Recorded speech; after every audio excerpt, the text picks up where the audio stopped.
Hey lovely people, have a beautiful day. అందరికీ నమస్కారం. అందాల లోగిలికి స్వాగతం.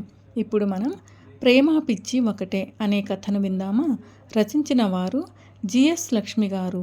ఇక కథలోకి వెళ్తే, పిచ్చి దాన్ని కాపురానికి తీసుకొస్తావేంట్రా, దాని పిచ్చి నీకు కూడా అంటుకుంటుందేంటి? గొంతెత్తి గట్టిగా అరుస్తున్న జానకిని చూసి ఆమెని ఎప్పుడూ అలా చూడని కొడుకు వినయ్, భర్త శేఖర్ తెల్లబోయారు. వాళ్ళని అలా చూసి అపర శాంతమూర్తిగా పేరు తెచ్చుకున్న జానకి తనని తాను సంభాళించుకుంది. గొంతు తగ్గించి నెమ్మదిగా అంది, మొన్ననే కదా మనం వినుని చూసి వచ్చాం.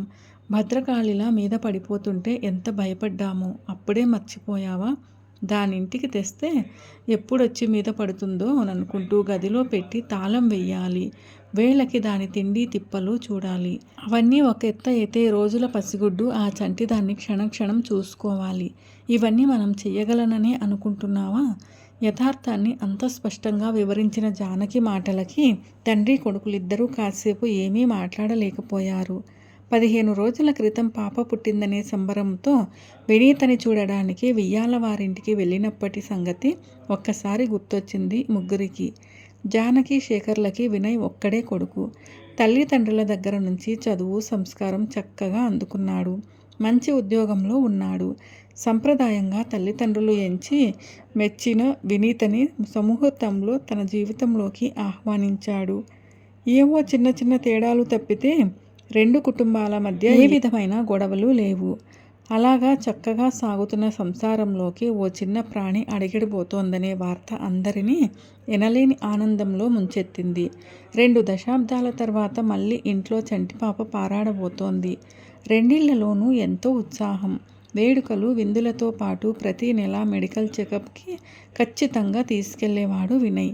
7వ నెలలో పురిటికి పుట్టింటికి హైదరాబాదు వెళ్ళింది వినీత.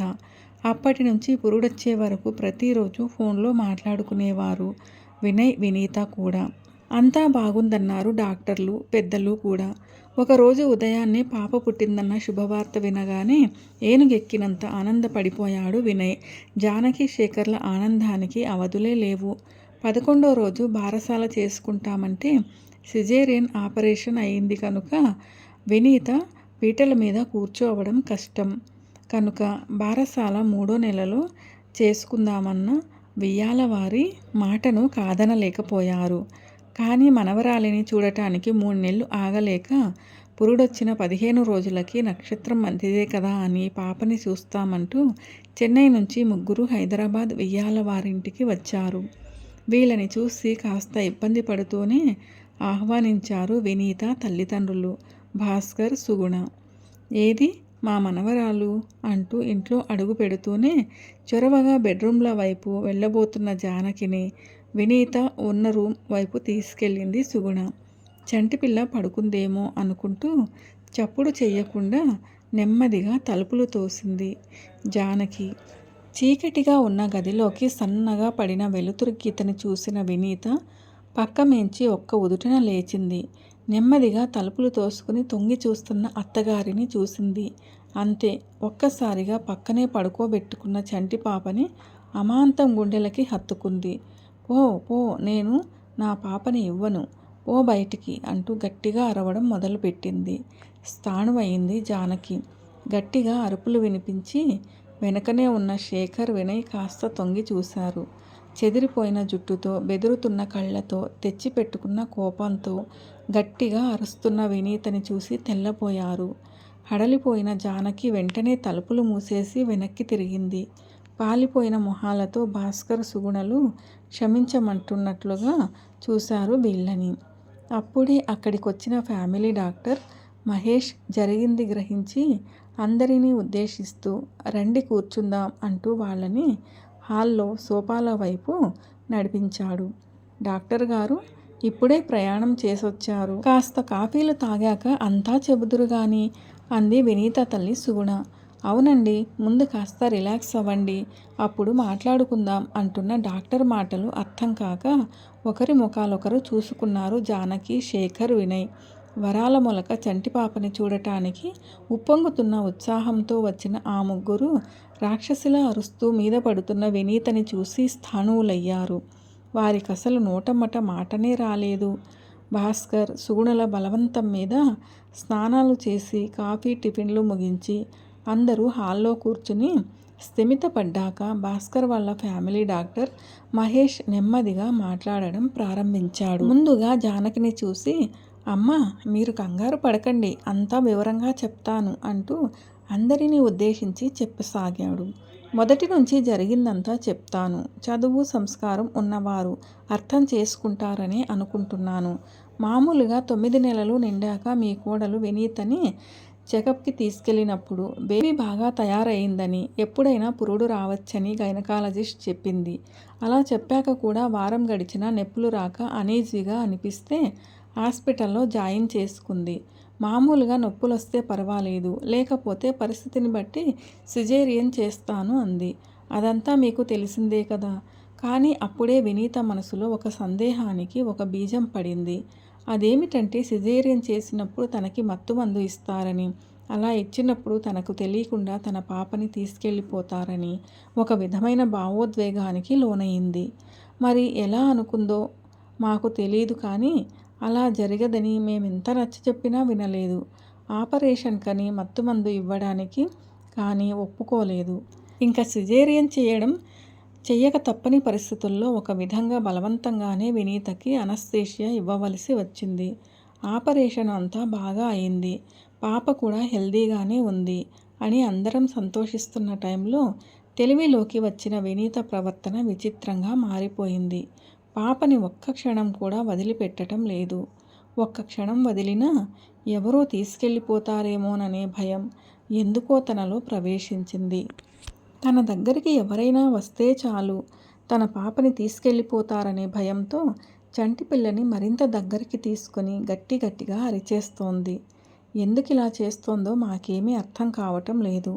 ఆపరేషన్ అంతా బాగా అయి తల్లి బిడ్డ క్షేమంగా ఉన్నారని సంతోషపడుతుండగానే ఏమిటో వినీత ప్రవర్తన ఇలా మారిపోయింది. వింటున్న శ్రోతలు నిశ్చేష్టులయ్యారు.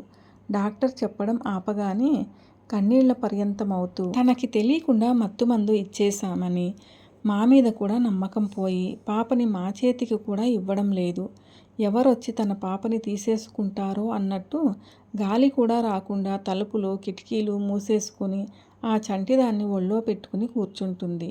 అందుకే ఇప్పుడు మీరు వెళ్ళగానే పాపని తీసేసుకుంటారేమోనని అంత గట్టిగా అరిచేసింది అంది సుగుణ. వింటున్న శేఖర్ కుటుంబం తెల్లబోయింది. వినయ్ వినీతల వివాహం జరిగి అప్పటికి 4 ఏళ్ళయింది. అత్తగారిని తల్లి స్థానంలో నిలబెట్టుకుని ఆవిడ చెప్పినట్టే వినయ్ వాళ్ళ కుటుంబం పద్ధతులకి సాంప్రదాయాలకి చాలా తొందరగా అలవాటు పడిపోయింది. వినీత ఇప్పటి రోజుల్లోని ఆడపిల్లల్లా విరగబాటు లేకుండా ఇంట్లో అందరితో చక్కగా కలిసిపోయిన వినీత అంటే అత్త జానకికి చాలా అభిమానం. మామూలుగానే ఆడపిల్లలంటే కొంచెం ఇష్టపడే జానకి వినీత కోడలయ్యాక తనకి కూతురు లేని లోటు తీరినట్టే అనుకుంది. గర్భవతి అయ్యి 7వ నెల వెళ్ళిపోతుందనగా ఇంకా తప్పదన్నట్టు పుట్టింటికి పంపించింది. అలా వచ్చిందన్న మాటే కానీ రోజు ఉదయం సాయంత్రం చెన్నై ఫోన్ చేసి వినయ్తోనూ జానకితోనూ మాట్లాడి అక్కడి ఇంట్లో ఆ రోజు ఏం జరిగిందో తెలుసుకుంటూనే ఉండేది వినీత. అంతగా తమ ఇంట్లో కలిసిపోయిన వినీత ఇలా రాక్షసిలా అరుస్తూ మీద పడిపోవటమేమిటో అస్సలు అర్థం కాలేదు వాళ్ళ ముగ్గురికి. అందులోనూ ఇప్పుడు డాక్టర్ చెప్తున్నది వింటుంటే పాపని వాళ్ళ అమ్మానాన్నలకి కూడా ఇవ్వట్లేదని, ఎవరినీ దగ్గరికి కూడా రానివ్వటం లేదని తెలిసి ఇంకా ఆశ్చర్యపోయారు. జరిగిందంతా శ్రద్ధగా వింటున్న శేఖర్ కాస్త తేరుకుని, మరి స్పెషలిస్ట్ ఎవరికి చూపించలేదా? ఇదంతా మాకెందుకు చెప్పలేదు అని అడిగాడు. సుగుణ నెమ్మదిగా చెప్పింది. 2 రోజులు మధ్యలో తెలివొచ్చి అలా అంటున్నా మేమేమీ పట్టించుకోలేదు. 3వ రోజు నుంచి ఈ ప్రవర్తన ఏదో వింతగా అనిపించి డాక్టర్ని అడిగాము. వాళ్ళన్నారు కొంతమంది ఆడవాళ్ళకి డెలివరీ అయ్యాక నరాల బలహీనత వల్ల, శరీరంలో జరిగే విపరీతమైన హార్మోన్ల మార్పుల వల్ల ఇలాగా ప్రవర్తిస్తుంటారని, 4 రోజుల్లో సరైపోతుందని చెప్పారు. 4 రోజులేమిటి, అప్పుడే 15 రోజులు అయిపోయింది కదా అడిగింది జానకి. భాస్కర్ అందుకున్నాడు. అవునండి, వారం దాకా ఓపిక పట్టాము. తర్వాత మాకు భయం వేసి స్పెషలిస్ట్ని కలిశాము. వాళ్ళు టెస్టులు చేసి హార్మోన్ల మార్పు ప్రభావం చాలా ఎక్కువగా ఉందని చెప్పి దానికి తగ్గ మందులు ఇచ్చారు. ఈ వారమంతా వాడాము. రోజు రోజుకి వెను ధోరణి విపరీతమైపోవడం తప్పితే ఎక్కడ ఆ మందుల ప్రభావం కనిపించలేదు. మరిప్పుడెలా? ఆతృతగా అడిగాడు వినయ్. డాక్టర్ మహేష్ వినయ్ వైపు తిరిగి చెప్పాడు. కంగారు పడకండి. ఇది ముందు నరాల బలహీనత అనుకున్నాం. తర్వాత హార్మోన్ల ప్రభావం అనుకున్నాం. ఏది ఇదమిత్తంగా తేలలేదు. రేపు ఇంకో స్పెషలిస్ట్ దగ్గర అపాయింట్మెంట్ తీసుకున్నాం. మీరెలాగూ వచ్చారు కనుక ఆ స్పెషలిస్ట్ దగ్గరికి మీరు రండి. ఈ రోజుల్లో వైద్యం బాగా అభివృద్ధి చెందింది. అసలు రోగమేమిటో తెలియాలి తప్పితే అన్నింటికీ చక్కటి మందులున్నాయి. వినీత మామూలుగా ఆరోగ్యవంతురాలే కనుక ఇదేదో తాత్కాలిక సమస్య అయి ఉంటుంది. రేపు ఆ డాక్టర్ని అందరి సందేహాలు అడుగుదాం. డాక్టర్ మాటలు విన్న శేఖర్, జానకి, వినయ్లకి ఏం మాట్లాడాలో తోచలేదు. భాస్కర్ కల్పించుకుని, బావగారు దయచేసి రేపు మీరు కూడా మాతో రండి.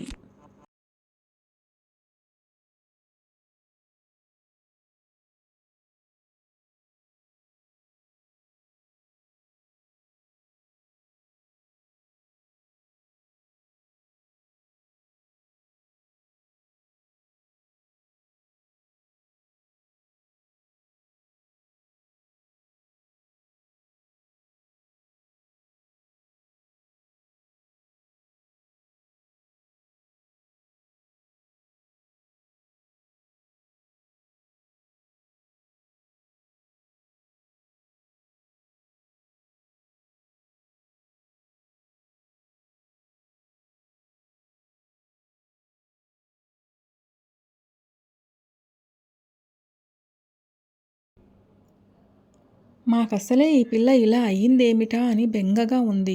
మీరు పక్కన ఉంటే కాస్త ధైర్యంగా ఉంటుంది అన్నాడు. అంతకన్నానా? అసలు రేపు విషయమేమిటో కనుక్కుందాం. ఏం మాట్లాడాలో తెలియని పరిస్థితిలో ఉన్న శేఖర్ భాస్కర్కి మాట ఇచ్చేశాడు. వినయ్కైతే అంతా అయోమయంగా అనిపించింది. ఈ వినీత తన వినీతేనా అన్న అనుమానం వచ్చింది. ఎప్పుడూ చక్కగా తయారయ్యి నెమ్మదిగా మాట్లాడుతూ నవ్వుతూ చలాకీగా ఉండే ఆ వినీతెక్కడా? ఇలా చిందరవందరగా ఉన్న జుట్టుతో, ఎర్రబడ్డ కళ్ళతో, గట్టిగా అరుస్తూ రాక్షసిలా మీద పడిపోతున్న ఈ వినీత ఎక్కడా? అసలెక్కడైనా పోలికంటూ ఉందా? మొన్నటిదాకా తను, వినీత పుట్టబోయే పాప గురించి ఎన్ని కలలు కన్నారు, ఎన్ని కబుర్లు చెప్పుకున్నారు. ఇప్పుడు ఆ పాపని చూడడానికే కుదరటం లేదే. ఎందుకిలా జరిగింది? తల పట్టుకుని కూర్చున్నాడు. జానకి నెమ్మదిగా కొడుకు దగ్గరికి చేరింది. కంగారు పడుకు నాన్న, రేపు డాక్టర్ దగ్గరికి వెళ్తారుగా, ఆయనకంతా తెలుసుంది అంటూ కొడుకుని ఓదార్చింది. కానీ ఆమెకు మటుకు ఇదంతా ఏదో సీరియస్ విషయమే అని అయ్యుండాలేమో అని అనిపించింది. ఎంతమంది పురుళ్ళు పోసుకోవటం లేదు. అందరికీ హార్మోన్ల మార్పులు ఇంత విపరీతంగా ఉంటాయా? ముఖ్యంగా పాప దగ్గరికి ఎవరినీ రానీకపోవడమేమిటి? ఎంత సర్దుకుందామనుకున్నా సర్దుకోలేకపోతోంది జానకి. మర్నాడు స్పెషలిస్ట్ దగ్గరికి వినీత రిపోర్ట్లు తీసుకుని అందరూ వెళ్ళారు. ఆయన కేసునంతా క్షుణ్ణంగా పరిశీలించారు. వీళ్ళందరినీ కూర్చోబెట్టి వివరించారు. చూడండి, మీరందరూ చదువుకున్నవారు, ప్రపంచ జ్ఞానం ఉన్నవారు. ఇప్పుడు మీకందరికీ తెలుసున్నదైనా ఒక విషయం వివరించాలి. మన పెద్దవాళ్ళు కూడా అంటూ ఉంటారు, ఆడదానికి ప్రసవం అన్నది మరో జన్మ లాంటిదని. ఆ సమయంలో స్త్రీ శారీరకంగానూ మానసికంగానూ చాలా రకరకాల మార్పులకి, ఒత్తిడులకి లోనవుతుంది. కొత్తగా తల్లి అయ్యే స్త్రీ గురించి మన దేశంలో కన్నా విదేశాల్లో చాలా పరిశోధనలు చేశారు. శరీరం, మనసు కూడా ఎన్నెన్ని రకాల మార్పులకి, ఉద్వేగాలకి లోనవుతుందో చెప్పారు. అందుకే మనవాళ్ళు కూడా తల్లి అయ్యే ప్రతి స్త్రీ మనస్సు ప్రశాంతంగా, సంతోషంగా ఉంచాలని కుటుంబ సభ్యులందరికీ చెబుతుంటారు.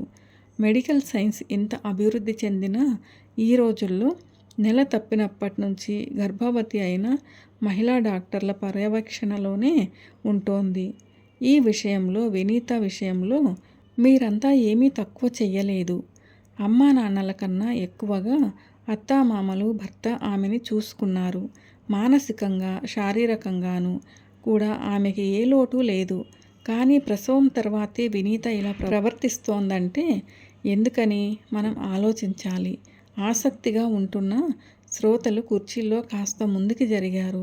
మెడికల్ సైన్స్ ప్రకారం చెప్పాలంటే ప్రసవమైన స్త్రీలలో 90% మంది ఆ తర్వాత జరిగే ప్రసవానంతర రక్తస్రావానికి ఒక విధమైన మానసిక బలహీనతలకి గురవుతారు. కానీ అందులో 50% మంది ఆ తర్వాత 4 రోజుల్లోనే మానసికంగా దానిలో నుంచి బయటపడతారు. మరో 20% మంది ప్రసవమైన 2 వారాల్లో మామూలుగా మనుషులవుతారు. కానీ 20% మందిలో మటుకు ఈ మానసిక రుగ్మత అన్నది 2 వారాలైనా పోదు. ఆ కోవలకే వచ్చింది ఇప్పుడు వినీత. ఎందుకంటారండి? ఆతృతగా అడిగింది సుగుణ. అడగడమైతే సుగుణే అడిగింది కానీ జవాబు వినడానికి అక్కడున్న అందరూ అంతే ఆతృతతో చూస్తున్నారు. దానికి చాలా కారణాలుంటాయి. ప్రసవానికి ముందు వినీత చాలా సంతోషంగానే ఉన్నట్లు తెలుస్తోంది. ఆపరేషన్ కూడా అంతా బాగానే అయ్యింది. ఆ తర్వాతే ఆమెలో ఈ వింత ప్రవృత్తి కనబడుతోందంటే దాని వెనకాల ఏమైనా బలమైన కారణం ఉండాలి. ఆమె మనసు మూలాల్లో ఎక్కడో ఆమెకే తెలియని ఒక భయం, భీతి ఉండాలి. స్వంత తల్లిదండ్రులకి కూడా పాపని ఇవ్వటం లేదంటే ఆమె మనసులో ఉన్న భయమేమిటో మనకు తెలియాలి. అప్పుడు కానీ మనం దాని గురించి ఏమీ చేయలేం. డాక్టర్ మాటలు వింటున్న వాళ్ళకి విషయం మరింత అయోమయంగా అనిపించింది. డాక్టర్ మళ్ళీ అన్నాడు, దీనికి మెడికల్ భాషలో చాలా పెద్ద పదమే ఉంది. ఇటువంటి దానిని వైద్య పరిభాషలో పోస్ట్ మార్టం డిజార్డర్ అంటాం. మామూలు భాషలో చెప్పాలంటే ది బేబీ బ్లూస్. 10% కేసుల్లో ప్రసవం అయిన తర్వాత కలిగే శారీరక, మానసిక అస్థిరత్వం వల్ల, శరీరంలో విపరీతంగా జరిగే హార్మోన్ల మార్పుల వల్ల మనసు మూలల్లో ఎప్పుడో దాగున్న భయాలన్నీ బయటపడతాయి. ఇప్పుడు వినీత 10% మహిళల్లో వచ్చే మానసిక రుగ్మతలో ఉంది. దానికి కారణాలేమిటో కనుక్కోవాలి. ఎలా తెలుస్తుంది డాక్టర్? భాస్కర్ వెంటనే అడిగాడు. మీరు కంగారు పడకండి. నాకు తెలిసిన సైకియాట్రిస్ట్ ఉన్నాడు. నేను స్పెషల్ కేసుగా చెప్తాను. మీరు వెళ్ళి ఆయన్ని కలవండి. కంగారేం లేదు, అంతా సరైపోతుంది అంటూ ఆ సైకియాట్రిస్ట్ పేరు, నంబరు రాసి భాస్కర్కి ఇచ్చాడు. సైకియాట్రిస్ట్ అన్న మాట వింటూ ఉండగానే అందరి మొహాల్లోనూ మార్పులొచ్చేశాయి. సుగుణ మొహంలో కంగారు కనపడితే శేఖర్ ముఖంలో ఆశ్చర్యం కనపడింది. వినయ్ మొహం పాలిపోయింది. జానకికి నోట మాట రాలేదు. యాంత్రికంగా నమస్కారం చేస్తూ డాక్టర్ దగ్గర సెలవు తీసుకున్నారందరూ. ఆ రాత్రే బయలుదేరి వెనక్కి చెన్నై వచ్చేశారు శేఖరం కుటుంబ సభ్యులు. అప్పటికప్పుడే అది జరిగి 15 రోజులయ్యింది. అదంతా గుర్తుకొచ్చింది జానకికి. ఆ తర్వాత వియ్యాల వారిద్దరి మధ్య రోజూ వినీత విషయమై ఫోన్లో సంభాషణలు జరుగుతూనే ఉన్నాయి. శేఖరు, వినయ్ రోజు భాస్కర్ గురించిన వివరాలు తెలుసుకుంటున్నారు. జానకి మటుకు స్తబ్దుగా అయిపోయింది. కోడలికి ఈ పిచ్చేమిటో, ఆ చంటిది ఎలా పెరిగి పెద్దవుతుందో, నిండా 30 ఏళ్ళు కూడా లేని వినయ్ భవిష్యత్ ఏమిటో ఆమెని అస్సలు అర్థం కావటం లేదు. అంత టెన్షన్లో ఉన్న జానకి దగ్గరికి వినయ్ వచ్చి, అమ్మ మనం వినుని ఇంటికి తెచ్చేసుకుందాం అనగానే అందుకే అంతగా గట్టిగా అడిగింది. పిచ్చిదాన్ని కాపురానికి తీసుకొస్తానంటావేంట్రా? దాని పిచ్చి నీకు కూడా అంటుకుందేంటి అంటూ. వినయ్ ఏమీ మాట్లాడలేక అలా నిలబడిపోయాడు. శేఖర్ గబగబా జానకి దగ్గరికి వచ్చాడు. ముందు నువ్వు కూర్చో అంటూ డైనింగ్ టేబుల్ దగ్గర కుర్చీలో కూర్చోబెట్టాడు. చూడు జానకి, విను పిచ్చిదేమీ కాదు. నువ్వు ముందా మాట మానేయ్ అన్నాడు. పిచ్చిది కాకపోవడం ఏంటండి? మనం కళ్ళారా చూసాం. డాక్టరే అన్నాడు కదా సైకియాట్రిస్ట్ని కలవమని. సైకియాట్రిస్ట్ దగ్గరికి ఎవరెడతారో నాకు తెలియదంటారా? ఎదురు ప్రశ్నించింది జానకి. వినయ్ ముందుకొచ్చాడు. అమ్మ, ముందు నువ్వు విషయమంతా విను. ఈ 15 రోజుల్లోనూ మామయ్య గారు వాళ్ళు ఎంతమందిని కలిశారో, వాళ్ళేం చెప్పారో అన్నీ చెప్తాను అంటూ తల్లి పక్కన కుర్చీలో కూర్చుని వినయ్ నెమ్మదిగా వివరించాడు. మామయ్య గారికి లక్ష్మి అని ఒక చెల్లెలు ఉండేదిట. అంటే వినుకి మేనత్తన్నమాట. ఆవిడ పెద్దింట్లో మెట్టి సుఖపడాలని వాళ్ళ అమ్మా నాన్న బోలెడు కట్నం ఇచ్చి సంపన్నుల ఇంటికి కోడలిని చేశారట. కట్న కానుకలతో సరిపెట్టుకోకుండా వాళ్ళు అస్తమానం ఆవిడని ఇంకా ఇంకా డబ్బు తెమ్మని పుట్టింటికి పంపుతూ ఉండేవారట. ఆ సమయంలోనే మామయ్య గారి తండ్రికి వ్యాపారంలో నష్టం వచ్చిందట. అందుకని వియ్యాలవారు అడిగినవి ఇవ్వలేకపోయారట. అప్పుడే ఆ విను మేనత్త లక్ష్మికి మగపిల్లాడు పుట్టాడట. లక్ష్మి అత్తవారు వచ్చి పాలు తాగుతున్న పురిటి కందుని లక్ష్మి వద్దని వేడుకుంటున్నా వినకుండా, వీడు మా వంశాంకురం, నువ్వు డబ్బు తీసుకుని మా ఇంటికి వచ్చాకే వీడిని చూసేది అంటూ బలవంతంగా లాక్కుపోయారట. ఆ బాధ భరించలేక పచ్చి బాలింతరాలు లక్ష్మి అస్తమానం పిల్లవాడి కోసం ఏడుస్తూ ఉండేదట. ఆ ఏడుపే ఆ పచ్చి బాలింతరాలిని ఉన్మాదంలోకి దింపిందట. ఓ గుడ్డల మూట పట్టుకొని నా బాబుని నేనివ్వను అంటూ తిండి తిప్పలు లేకుండా హృదయ విదారకంగా ఏడ్చేదట. ఎవరిని, ఆఖరికి వాళ్ళ అమ్మా నాన్నల్ని కూడా ఆ గుడ్డల మూటని పట్టుకోకుండా చూసుకునేదట. ఆ గుడ్డల మూటే తన బిడ్డ అన్న భ్రమలోనే ఉండేదట. డబ్బు సమకూర్చలేక ఆమెని అత్తింటికి పంపించలేకపోయారట తల్లిదండ్రులు. తను కన్నబిడ్డను మళ్ళీ చూసుకోలేకపోయిందట విను మేనత్త లక్ష్మి. ఆ భ్రమలోనే ఆవిడ చనిపోయిందట. ఇదంతా సరిగ్గా వినుకి 8 ఏళ్లప్పుడు జరిగింది. తెలిసి తెలియని వయస్సులో ఇంట్లో మేనత్త పిల్లవాడి కోసం ఏడ్చే ఏడుపు విను మనస్సులో మిద్రపడిపోయింది. ఆ విషయం ఆమె మనస్సు పొరల్లో ఎక్కడ ఉందో కానీ మళ్ళీ వినుకి డెలివరీ కోసం మత్తుమందు ఇస్తారన్నప్పుడు గుర్తొచ్చింది. తనకి మత్తుమందు ఇచ్చేసి తన పాపని తీసుకెళ్ళిపోతారనే దృఢమైన అభిప్రాయం కలిగింది వినుకి. సాధారణంగా డెలివరీ అయ్యాక ఆడవారిలో కలిగే హార్మోన్ల మార్పుల వల్ల, నరాల బలహీనత వల్ల, ఎక్కువగా మానసిక ఆందోళనకు గురవ్వడం వల్ల విను తనని తాను సంభాళించుకోలేకపోయింది. అందుకని అలా ప్రవర్తించింది. అంతేకాని విను పిచ్చిది కాదమ్మా. విను గురించి అంత వివరంగా చెప్తున్న వినయ్ని విచిత్రంగా చూసింది జానకి. శేఖర్ ముందుకొచ్చాడు. అవును జానకి, ఈ 15 రోజుల్లోనూ రోజూ బావగారితో మాట్లాడుతున్నాను కదా, ఆయన చెప్పారు. సైకియాట్రిస్ట్ వినుని బాగా పరీక్షించి కారణం ఇది అని చెప్పగానే స్పెషలిస్టు విను తొందరగా కోలుకోవడానికి మంచి మందులు ఇచ్చాడట. కానీ మందులతో మాత్రమే పని జరగదని, దానితో పాటు ఇంట్లో వారి సహకారం వినుకి చాలా కావాలని చెప్పాడట. వాళ్ళు కౌన్సిలింగ్లో ఎలా చెప్పారో అలాగే జాగ్రత్తగా విను మనసు కుదుటపడేటట్టు చూసుకున్నారట ఇన్నాళ్ళు. నెమ్మదిగా మార్పు కనపడుతోందిట. ఇప్పుడు పాపని వాళ్ళ అమ్మా నాన్నలకి అందిస్తోందిట విను. వాళ్ళతో పాటే మన సహకారం కూడా ఉంటే తొందరగా మనుషుల్లో పడుతుందని డాక్టర్లు చెప్పారట. అందుకనే వినుని ఇక్కడికి తీసుకొస్తున్నామని చెప్పారు బావగారు అన్న శేఖర్ మాటలకి తలెత్తి చూసింది జానకి. వినయ్ తల్లి కాళ్ళ దగ్గర కూర్చున్నాడు. అమ్మా, భార్యని ఎలా చూసుకోవాలో నువ్వే ఇదివరకు ఎన్నోసార్లు చెప్పావు. ఏ తండ్రి కూడా కూతురికి తిండి పెట్టుకోలేక పెళ్లి చేసి పంపించడు. మన వంశం నిలబెట్టడానికి ప్రాణంలా పెంచుకున్న కూతుర్ని మన ఇంటికి పంపుతాడు.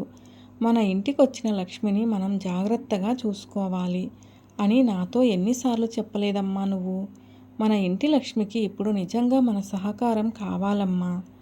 ఇలాంటి పరిస్థితుల్లో ఉన్న భార్యని రావద్దనడం ధర్మమేనంటావా? నువ్వే చెప్పు అని అడిగాడు. కానీ అనబోతున్న జానకిని మరి మాట్లాడనివ్వకుండా, వాళ్ళు రేపొస్తున్నారు. అత్తవారింట్లో వారు కూడా విను కోలుకోవడానికి సహకరించాలని డాక్టర్ చెప్పారట. మన ఇంటికొచ్చిన పిల్లని మనం చూసుకోవాలి కదా జానకి అన్నాడు శేఖర్. కానీ నాకు తెలీదే, భయం వేస్తోంది అంది కంగారుగా. జానకి ఆ రోజు వినుని చూసిన దృశ్యం మర్చిపోలేకపోతోందామె. ఏం పర్వాలేదు, విను అమ్మా నాన్న కూడా వస్తున్నారు, అంతా ఉన్నాం కదా అన్నాడు శేఖర్. జానకి మనసుకి సర్దు చెప్పుకునేందుకు ప్రయత్నిస్తోంది. మర్నాడు సాయంకాలం ఫ్లైట్కి చంటి పిల్లని వినుని తీసుకుని వచ్చారు భాస్కర్, సుగుణలు. భయభయంగా కోడలిని పరిశీలించింది జానకి. 15 రోజుల క్రితం కన్నా కాస్త మార్పు కనబడుతోంది. కానీ విను కళ్ళల్లో ఆ బెదురు, భయం పోలేదు. తల్లి భుజాల చుట్టూ చెయ్యి వేసి నెమ్మదిగా నడిపిస్తూ లోపలికి తీసుకువస్తే అడుగులో అడుగు వేసుకుంటూ వచ్చింది. 4 ఏళ్ల పాటు మసిలిన ఇంటిని కూడా కొత్త ఇంటిని చూస్తున్నట్టు గోడలు, కప్పు చూడటం మొదలుపెట్టింది. క్షణం క్షణం చంటి పిల్లని తనకి మరీ దగ్గరగా పొదువుకుంటోంది. డాక్టర్లు హారతి ఇవ్వడం, దిష్టి తీయడం లాంటివి చెయ్యొద్దని, దానివల్ల అనుమానాలు తలెత్తవచ్చని అన్నారని భాస్కర్ దగ్గర విని ముందే శేఖరం చెప్పడం వలన జానకి అలాంటివేమీ చెయ్యలేదు. సుగుణ నెమ్మదిగా వినుని ఆమె గదిలోకి తీసుకెళ్ళింది. ఒక్క సుగుణకి తప్పితే మరింకెవ్వరి చేతికి పాపనివ్వటం లేదు విను. శేఖర్ కుటుంబ సభ్యులందరికీ భాస్కర్ డాక్టర్ చెప్పినవన్నీ వివరించాడు. వినీతతో ఏం మాట్లాడాలో, ఎలా ప్రవర్తించాలో అన్నీ విపులంగా చర్చించాడు. అవన్నీ విన్న జానకి భయపడింది. అది చూసిన సుగుణ, వదినగారు, వినుకి పూర్తిగా నయమయ్యేదాకా మేము కూడా ఇక్కడే ఉంటామండి. డాక్టర్లు అమ్మా నాన్నలతో పాటు భర్త, అత్తమామల సహకారం కూడా ఉంటే తొందరగా కోలుకుంటుందని అన్నారని ఇలా తీసుకొచ్చాం. అసలు ఇలా వస్తామని అడగడానికి మేము చాలా భయపడ్డాం. చాలామంది ఈ పిల్ల పిచ్చిదైపోయింది, మాకొద్దు అని మీరు అంటారని చెప్పారు. కానీ మీరు పెద్ద మనసు చేసుకుని మాకు ఈ అవకాశం ఇచ్చారు. మీకు ఎన్ని దండాలు పెట్టినా తక్కువే అంటూ కళ్ళ నీళ్లతో 2 చేతులు ఎత్తి దండం పెట్టింది. జానకి కంగారుగా, అయ్యయ్యో అలా అనకండి, విను ఈ ఇంటి కోడలు. మా వినయ్ మనసులో ఉన్న విను కోసం ఏదైనా చేస్తాను. కానీ ఏం చెయ్యాలో ఏమిటో కాస్త మీరు చెబుతూ ఉండండి అంతే అంది. జానకి మాటలకి సుగుణ మనసు నిండిపోయింది. ఇంత మంచి అత్తగారు వినుకి దొరికినందుకు పొంగిపోయింది. ఏమీ లేదండి, ఎవరైనా పాపని తన దగ్గర నుంచి తీసుకెళ్ళిపోతారనే భయం వినులో పోవాలంటే ఇంట్లో ఉన్న వాళ్ళ మీద వినుకి నమ్మకం కలగాలని డాక్టర్ చెప్పాడు. ఈ వారం రోజుల్లోనూ మా మీద నమ్మకం కలిగింది వినుకి. ప్రసవానంతరం ఇలా నరాల బలహీనతకి, హార్మోన్ల మార్పుల్లో వచ్చే మానసిక రుగ్మతలకి మందులు వాడుతున్నప్పుడే చుట్టూ ఉన్నవాళ్ళు కూడా వినుకి మానసిక ధైర్యం అందిస్తే తొందరగా కోలుకుంటుందని డాక్టర్ చెప్పారు. వినుకి కన్నబిడ్డ పాప మీద ఉన్న మమకారం, శారీరక మానసిక బలహీనతల వల్ల ఇలా పిచ్చిదానిలా మారిందని అన్నారు. సుగుణ మాటలు వింటున్న జానకి ఆమె మాటలని మధ్యలోనే ఆపింది. పిచ్చి అనకండి వదినగారు, అది కన్న కడుపు మీద ప్రేమ. ఆ ప్రేమ వ్యక్తపరిచే తీరు మనకి పిచ్చిలా కనిపిస్తోందంతే. మీరు వినీతని తీసుకువస్తున్నారన్న విషయం తెలిసి శ్రేయోభిలాషులు అనుకునే కొంతమంది మమ్మల్ని కూడా హెచ్చరించారు. సైకియాట్రిస్ట్ దగ్గర వైద్యం చేయించుకుంటున్న పిల్లని మీరు ఇంటికి తెచ్చుకోక్కర్లేదు. పిచ్చిదంటే ఏ కోర్టైనా సులభంగా విడాకులు ఇచ్చేస్తుంది. ఆ పిచ్చిదాన్ని వదిలించుకుని మరో అమ్మాయిని తెచ్చుకోండి అంటూ ఉచిత సలహాలు చాలా ఇచ్చారు. అలా కుదరదన్నామని మమ్మల్ని పిచ్చివాళ్ళనే అన్నారు. లోకం తీరు అంతేనండి. పిచ్చికి ప్రేమకి తేడా తెలుసుకోలేరు. నాకేదో గొప్ప మనసుందని మీరు అంటున్నారు కానీ కాదండి, నేను అమ్మనే. నా కొడుకు మీద నాకు పిచ్చి ప్రేమే. అందుకనే ఆ కొడుకు కోసమే వినుని దగ్గరికి రానిచ్చాను. ఆ కొడుకు సంతోషం కోసం ఏమైనా చేస్తాను. ఆ ప్రేమకి మీరు మరో పేరు పెట్టుకుంటే పిచ్చి అనే అనుకోండి. ప్రేమ పిచ్చి ఒకటే అంటున్న జానకికి చేతులెత్తి దండం పెట్టింది సుగుణ. జిఎస్ లక్ష్మి గారు రచించిన ప్రేమ పిచ్చి ఒకటే అనే ఈ కథ ఎలా అనిపించింది మీకు? నచ్చిందా? నచ్చినట్లయితే వీడియోను లైక్ చేయండి, మీ ప్రియమైన వారందరికీ షేర్ చేయండి. అలాగే మన ఛానల్ సబ్స్క్రైబ్ చేసుకోవడం అస్సలు మర్చిపోవద్దు. ఈ కథపై మీ విలువైన అభిప్రాయాలను కామెంట్ సెక్షన్లో తప్పకుండా తెలియచేయగలరు. వీడియోను చివరిదాకా చూసి కథను పూర్తిగా విన్నందుకు ధన్యవాదాలు. ఇలాంటి మరిన్ని మంచి కథల కోసం స్టే ట్యూన్ అందాల లోగిలి. See you all in another video. Till then keep smiling and be happy. A very special thanks to the story writer for this wonderful and amazing story. ప్రేమ పిచ్చి ఒకటే.